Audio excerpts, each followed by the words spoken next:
Good morning, people. Stephen here, fresh out of the shower ahead of Manchester City versus Ipswich Town later on today. First time I've been live since Ilkay Gundogan was announced. Of course, Manchester City chose the worst possible time to announce him yesterday. Seriously, we were at a wedding yesterday and we set off at 11 o'clock. Guess what time they announced it? Yeah, I was there, sat on my computer at 8 o'clock, at 9 o'clock, at 10 o'clock, ready to go live, and the night before. But nope, they went announced it yesterday as soon as I left the house. So I had a video ready just in case, because I'm well prepared. Oh, I can't scruffy hair, I need a haircut, man. But in general, I've been dying to talk about Ilkay Gundogan. I've been dying to talk about what this means to Manchester City in person with you guys on a live stream.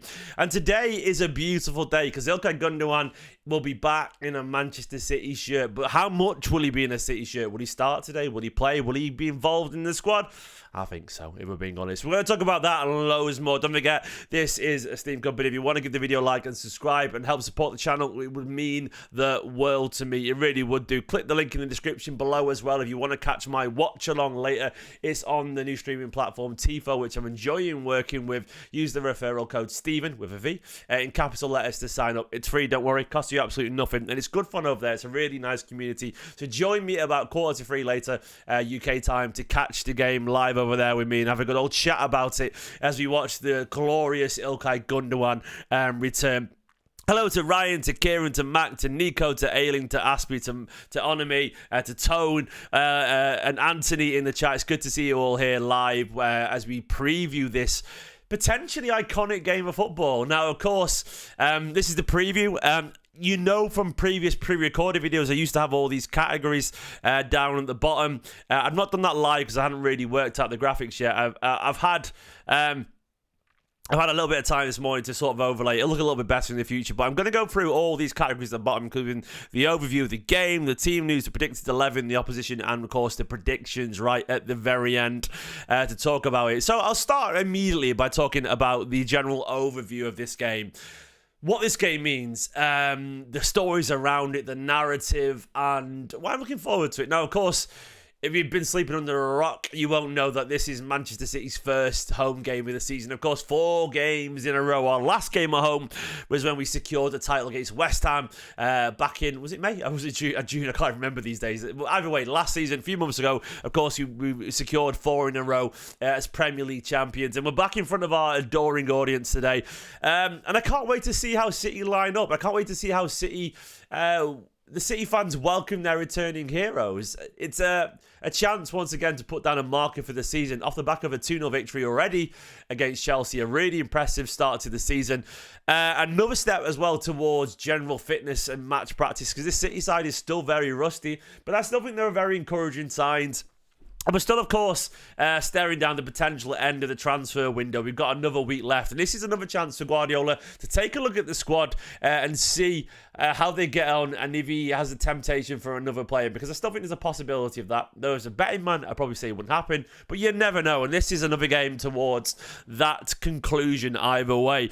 Of course, it's Ipswich Town. They are a newly promoted side under Kieran McKenna. They've got some really good players. We'll chat about them more later in the opposition section. But they are a team that they lost the first game 2-0 against Liverpool. They were good in that first half. A little bit too much in the end, the quality of Arne Slot's side, but that'll happen, to a lot of teams, never mind Ipswich. And it's one of those things where this game probably comes a little bit early for both sides. Ipswich nowhere near up to full scratch. They'll see it as a chance maybe to get at a rusty Manchester City. But at the same time, City are in a pretty decent place. The squad looks pretty good right now, and we'll go through that in a tiny bit more detail. But overall, the overview of this game is it's all about the narrative, isn't it? It's all about Ilkay Gundogan returning, sensationally announced yesterday. Guardiola was talking an awful lot about him in the press conference. I'll get over to the press conference quotes now. Guardiola said, when managers say anything can happen until the transfer window finishes, Ilkay Gundogan is the real proof. A complete surprise and unexpected. It happened and we know him quite well. Me personally, personally, but the staff, the City players, everyone, and the quality that he played last season in Barcelona was a high level, consistent in a lot of games. We didn't have any doubts the possibility to re-sign him was open, and we're absolutely delighted that he's back. It was an easy yes. I said, of course, he's not a teenager anymore, but the reason we decided to take the chance to do it is for the level that he played at last season. Even in the Euros, he played really, really good as well. He knows what we have to do. He doesn't need to adapt. He knows the City. He knows the club. He knows his teammates and the way that we want to play. So he'll be immediately settled good, and that's why we did it. Absolutely. He's right. It's an easy transfer. It's literally... There's never been a more certified yes than Ilkay Gundogan returning. And for me, what I'm excited about is the quality of the midfield. And I really feel that a great Manchester City side has to have a great midfield. I felt at times last season, KDB was out for an awful long time. Foden was in midfield, and I love Phil Foden then. He was brilliant, a PFA player of the season performance. But Bernardo was out wide a lot, usually such a high-quality midfield player. So essentially what I'm trying to get at is last season on midfield was missing from the previous season. Bernardo playing centrally quite a bit, no De Bruyne, and Gundogan had left. So it felt like we had Rodri. Kovacic, I rate Kovacic, you know that, but it was his first season. He wasn't up to scratch with the pace of Manchester City fully yet. He had an up and down season, ended at a high at the end, but we had no Gundogan. We had Bernardo playing out wide, no De Bruyne, and Rodri a bit overtired. When now I look at the quality of Manchester City's midfield this season, Kovacic way more settled and probably gone up a level, man of the match in his first game of the season. Gundogan returns, a genius. Rodri probably gets more rest, so he'll be better. De Bruyne is fit and returned, and Foden another season playing central. Well, he's ready to play central at the very least. Look, it's a much better midfield. Easily a much better midfield. So that is, it's a no-brainer to resign him, He was asked about the captaincy, said he has no idea. I don't know, he doesn't know about that. It comes down to the players and the vote. Guardiola said he has not come to retire here or remember the good memories. Now it's time to get your shoes on and play your best. So I understand Ilkay is the highlight today, but since I sat down in this room, Ipswich is the only thing I'm concerned about. Absolutely, yeah. He said, Man City is run by all the people amazingly. Me as a manager, I think the players, they have everything that they need to perform at the highest levels possible. This is what the biggest clubs define. The titles, of course, but how we behave daily. It's a really interesting point, that, by the way, because Guardiola, he talks a lot about how much he loves Manchester City. Gundogan said it. I saw an interview with Claudio Bravo about Barcelona and Man City, and he was slagging off Barcelona, saying they are not a serious run club. He said that City are a massive club in how they run. And as much as some people get frustrated by the lack of transfers or whatever, or they moan every now and then, I don't think you guys realise how wonderfully run Manchester City are. There's a reason we've won 4 in a row, and it's obviously Guardiola, but it's also because the structure and the mentality and the support system behind Guardiola is absolutely is top of the class good. It's as good as it gets. It's elite level. So City, as much as someone's from the outside looking, we just moan about stuff because we want to moan about stuff. We are an exceptionally well-run club, and that's why people like Gundogan want to return in a heartbeat, and why you get people like Claudio Bravo, who barely even played and had a bad time at Man City, still talks about Manchester City as an incredible institution, really well-run. So, yeah, Guardiola's right, he's absolutely right. God, I've got wet hair and it's driving me mad. Straight out the shower. Thank you very much, Ryan. And I am reading all your comments, by the way, and I'll get to them in a bit, but I'm just trying to focus and getting through the quotes. Guardiola said, I don't know about signings. I don't think so. I don't know what's going to happen. Maybe something happens in terms of injuries. Hopefully not. Or the market provides something unexpected. We will see. We'll get on to team news in a minute before we talk about all that stuff. Let's go from the quotes from last night, the later ones. He said, if he was concerned about the charges, said, I wish from the deepest of my heart to go to the trial, the independent panel, and I'll say again, independent panel, as soon as possible, release what will happen, and we'll accept it like we always have done. I bet he wants it over as well. I do, personally, He talked about game time as well. He said everyone stays, no one's going, everyone stays. We do not have the depth for squad. We have 19, 20, 21 players. There's lots of games and everyone has to fight. He's right. Everyone should stay. Everyone should stay. Everyone should play and get involved. By the way, let's get the likes up if we can. It'd be really appreciated. 160 people watching, 31 likes. Come on, guys. You can do better. Apparently, Gundogan's medical tests were brilliant. He's skinny and he thinks he's fit. Guardiola thinks Gundogan's fit. He is fit. Beautiful man, Obviously, doesn't mean it that way, but he is. So I don't think we have a lot of players, so maybe he'll be in the squad versus Ipswich. Let's talk about Do you know what? That's interesting about Gundogan. He said he can play in the position of Rodri, like cover, like Nico Riley, maybe Mateus alongside someone else, John Emmanuel alongside, and in another position, attacking field, close to the box, he's good. He can play false nine. He can play in different roles because he defines a footballer. No, I'm a left back or right back. No, I'm a central defender. No, he's a football player. Football player means he understands, depending on position, what he has to do. I love that quote, by the way. I am a firm believer that the players that can play at a high level in multiple roles are actually the geniuses of football. They're the ones that I really, really admire often. Of course, I admire individualists in certain roles too, but I think there's a level of ability there that is so underrated. But yeah, he talked more about De Bruyne, about him being an excellent leader. He doesn't talk much before the game, halftime or during the game, but he's an incredible leader and expresses by proving he's one of the most influential players ever. Definitely has leadership. He talked about Haaland's form being better than last season, which is interesting. Anyway, let's get on to the team news. There's lots to talk about. He talked about the fitness of certain players. Let me go back to the quotes again. Where we go. He talked about Rodri's apparently still not training with the full City group yet. He's not going to probably be involved. He says Savinho also feels better. He said, I don't think he's completely top, but he made part of training and he's developing really well. We will see today or tomorrow what we're going to do with him. Yeah, that's great news. Savinho probably involved in the squad. Don't know if he'll start or not, but he's going to be involved almost certainly. There was more news about Rodri. Let me find out. Where's the quotes about Rodri? Said he's getting better. Maybe today he'll make partial training, maybe, but he's still not good. I don't think so for the weekend, but we'll see today. We have training today at 3 p.m. and we will see. So Rodri's going to take a tiny bit of time. That's fine. I'm absolutely fine with that. We have the squad. We have the players. Kovacic and Bernardo both excellent against Chelsea. Look at home at Ipswich, with all due respect to them. Add Gundogan to that, De Bruyne, Foden. If we haven't got enough to beat them at home, we are doing something drastically wrong or something happens freakishly. We've got enough there. We absolutely have, and I'm more than confident about that. Rodri, take your time, my friend, and do not rush back. But Savinho's returning, so which is very, very, very good news, you know. Yeah, he said he's okay. He had an injury with the national team, still has some niggles, but it's the last part of his training. I saw yesterday quite highly, I would say, and it's just a question of days that he will rejoin the group, which is on Rodri there. Yeah, absolutely. And he'll be back, and he'll be good. And I can't wait to see him back in the Manchester City shirt. But we've got Gundogan, so things feel very, very, very good. Oh, that's interesting about Kyogo, by the way. Kyogo.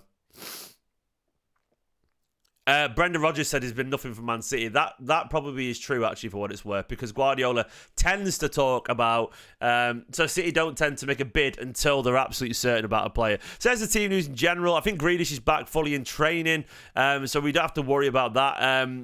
The next bit I want to talk about, of course, is the predicted 11. This is going to be interesting. I don't really see any changes for a lot of the team from the other day. I think Ederson is going to start in goal. I think Guardiola is going to start left back. I think once again it's going to be Diaz and Akanji because it makes an awful lot of sense. And I think Rico gets a start again. Absolutely. The big man is going to be, of course, up top.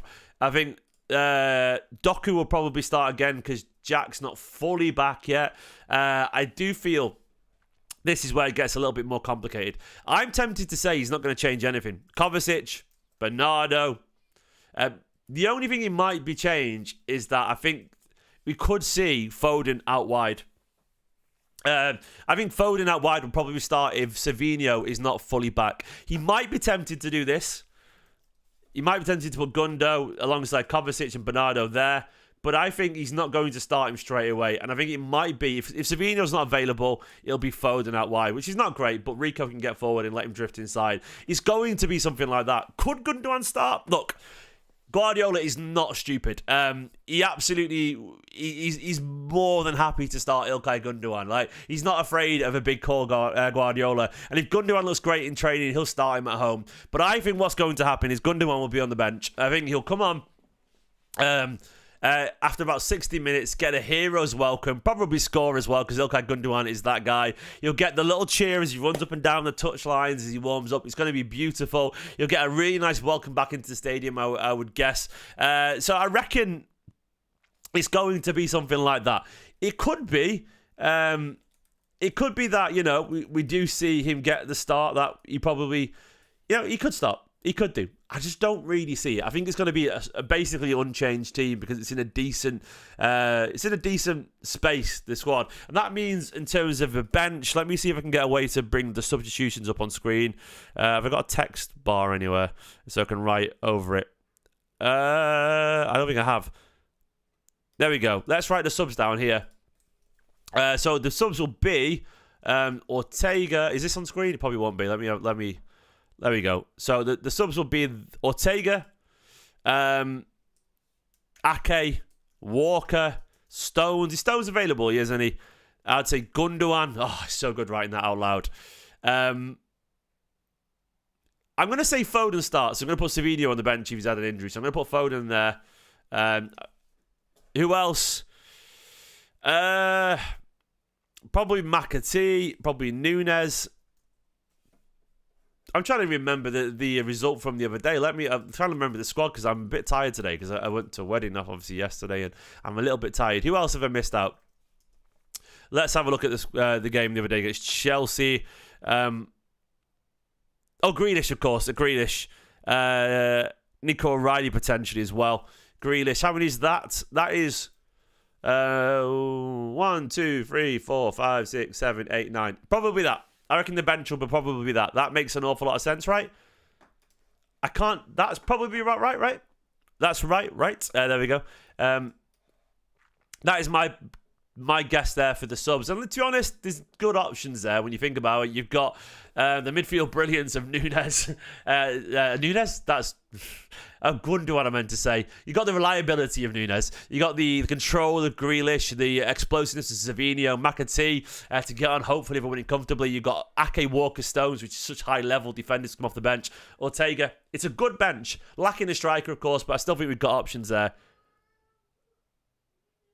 So I reckon something like that is what we're going to see, you know? And I'm more than happy with that as a team. I think it's a good side. Of course, you know, there's still Oscar Bob missing. No Rodri back. But you can see how the team gets really strong. O'Reilly misses out beyond the bench, I reckon. But it's still a really good side. Let's go and talk about the opposition then, because it's one of those things where I do feel when we talk about Ipswich, look, of course, Ipswich up from the Championship last season. They were good. And this is how they were good last season. And Kieran McKenna, of course, is a manager that's really, really highly rated. Get rid of those subs there. Where have they gone? There we go.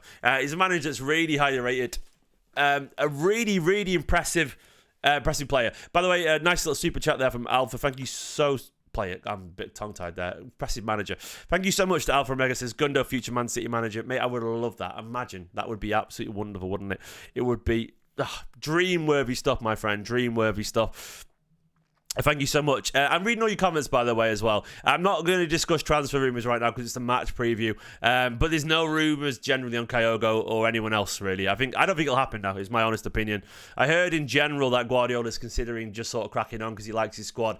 I don't think it's a coincidence that he mentioned Gundogan can play the false nine, because I feel like Gundogan changes that as an option. I think we're a lot more comfortable as a false nine with Gundogan available in the squad. And I don't think there's anything Grealish not starting at home against Ipswich. I think he'll just carry on and trust Doku. So I don't think we're in the situation where we can judge anyone not starting a game yet, by the way, at this stage of the season. It's literally the second game of the season. Everyone's getting the fitness back. Grealish has just had an injury which kept him out the other day. Look, I don't think we have to get ahead of ourselves and not make any sweeping statements about a player right now in the second game of the season. That's what I will say. I'll do a watch long, Stephen, over on Tifo, mate. You can click the link in the description below. It's a different platform, but join me over there. It's really good, I promise you. It's a desktop only. That's the only. No, you can use it on your phone, but it's not an app. It's in the browser, but it's good fun, I promise you. So Ipswich, this is how they lined up against Liverpool in the first game of the season. Tuanzebe playing at the back. Jacob Greaves looks absolutely brilliant. He looks like a left-footed Ruben Diaz. Championship's best defender last season. Really, really impressive player. Amari Hutchison, a good signing as well. A really good player. They got Liam Delap, of course. He started through the middle, and he gave Liverpool a little bit of a problem, actually. He was really aggressive. I don't know if Samogic is going to start. Maybe he will be. But they play a general sort of 4-2-3-1. They do the double pivot an awful lot, and they often play free at the back in the build-up. They're an aggressive side. They're a really impressive side, and they actually had a decent little spell against Liverpool where they were reasonably impressive. Obviously, the quality Liverpool showed out in the end, but Ipswich aren't a side to take lightly. Liam Delap will be absolutely up for this. He'll be aggressive. He'll be physical. He'll try and punish Manchester City for letting him go. He'll give Akanji and Diaz a tough game because he knows these players. He knows their weaknesses as well. So it's one of those things where Ipswich are going to be good. They've got absolutely nothing to lose. They want to make a mark. It's a horribly difficult start for them. Like away at Anfield and away at the Etihad Stadium in the first game. No, sorry, they were at home at first, sorry. Liverpool, but then Man City. It's so hard for them. But, you know, Ipswich are a very impressive side. They've done really well, you know, to get up to the Premier League again. Kieran McKenna is a manager that, of course, is massively rated. You know, you'll see how they got on last season, of course, when they were battering teams. You know, a very similar lineup. They've kept a lot of the players, which I always like to see, by the way. A lot of loyalty to a lot of their players. And a super chat from Masoom saying, imagine Gundo scoring the winner off the bench. My mate, imagine that. I can't imagine anything I'd love more than that. It would be wonderful. It would be wonderful stuff. We'll get on to predictions in a minute. Oops. Wrong button there. But on to Ipswich again. Look, we've got to take them seriously. We should have too much for them. The good thing about playing... There's good and negatives about playing a newly promoted side so early on. The negatives, of course, is that we're not fully fit yet, and they've got a lot of energy in the bank to impress, and they'll go for it because they've got nothing to lose, and there's no fear of relegation at this start of the season, and it's sort of a free swing for them. The negative is that the positives are that they're not quite ready up to speed of the Premier League yet. At home, they might not really expect anything from this game. So if we just turn up and play pretty well, we probably should be fine. Which brings me to the predictions. Look, now, I do feel, ultimately, that this City side have got too much. It's a good side that we can put out. The energy of Gundogan returning, and as Masoom said, imagine him scoring off the bench for the winner. Look, I like to think at that point we're already reasonably comfortable. I see City today looking impressive at home. I thought the signs against Chelsea were good, and expect, after a week of training, another level to go up. Buoyed by the home atmosphere, buoyed by the inevitable presentation of the Premier League trophy and Gundogan's return. I'm expecting a City side to be really good. I want to see Rico Lewis having a really impressive performance yet again, and I think he will do. The bedrock of Diaz and Akanji were both really good in the first game, will be good. And I think Kovacic and Bernardo will get the nod again. Kovacic, excellent against Chelsea. Bernardo, good as well. I expect them to kick on with the return of Gundogan to push him a little bit. Foden will get his first start. I think Foden will drift in from the wing a tiny bit. If not, it'll be Savinho. And if Savinho plays, I hope he builds on that impressive performance against Chelsea. Doku, I thought we got a little bit too much criticism against Chelsea. I expect he'll be much more comfortable at home against Ipswich. And Haaland, I expect a couple of goals. I'm going to go for a 4-0 Manchester City victory. I'm going to go for a Haaland hat-trick. And I'm going to go for Gundogan to score off the bench in the second half. I'm going for a comfortable victory today. I hope I'm right. It's going to be a game where it feels like moments are quite tough because Ipswich will push us physically. But I think ultimately the quality of City will blow them away a tiny bit. I'm expecting a couple of quick fire goals will kill the game. That's what I'm going for. So we will see how he gets on. Guys, that is my match preview. I hope you enjoyed it today. Thank you so much for watching. Thank you to all the comments in the chat. I'm going to end this video now because I'm going to go and have a quick walk with the family before Ruben has his nap and before I've got to do the game later. Guys, Gundogan is back. If you haven't already, please go and watch my Gundogan video because it's a good one, I promise you. I put an awful lot into it. It's a big old chat about what Gundogan could do, and I think it looks lovely. There we go. Look at that thumbnail. It looks beautiful, doesn't it? Go and give that a watch if you haven't already. I love you all loads in a bit, and I'll see you later on for... my watch along over on Tifo. It's going to be good fun, I promise you. Use the link in the description to sign up for it. Give the video a like. Have a good day, everyone. You too, Nico. You too, Stephen, Messi, Guardiola, Iptris, everyone in the chat. You're all legends. In a bit. Bye-bye.